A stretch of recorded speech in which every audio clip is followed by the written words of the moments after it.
The Dutch scholar and theologian Desiderius Erasmus was born at Rotterdam, Holland. He was a leading voice in the theological debates of the early Reformation in Northern Europe. Erasmus sought middle ground in the conflict between Luther and Pope Adrian VI and tried to reconcile the two. Though eager for church reform in some areas, like Mass, baptism, confession, the primacy of the Pope, and priestly celibacy, Erasmus remained all his life with the Roman Catholic Church, desiring to change it from within rather than separating from it.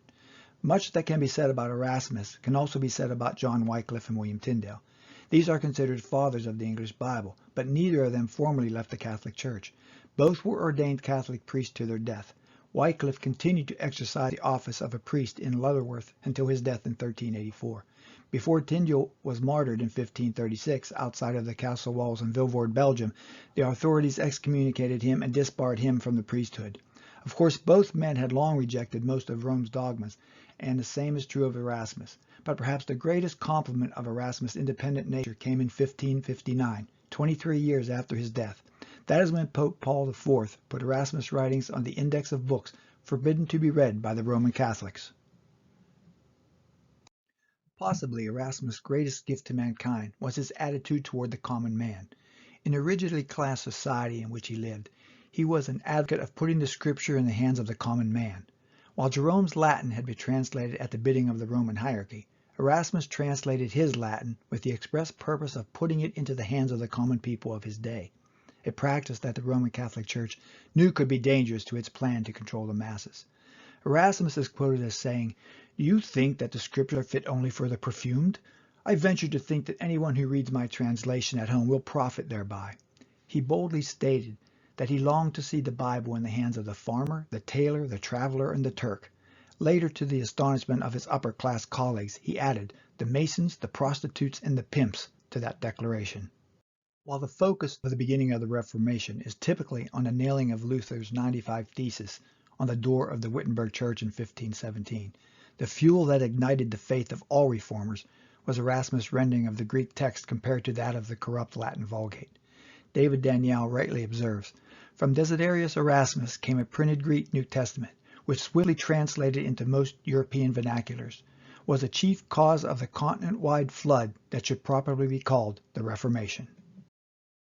Erasmus is generally acknowledged as the greatest classical scholar of his time.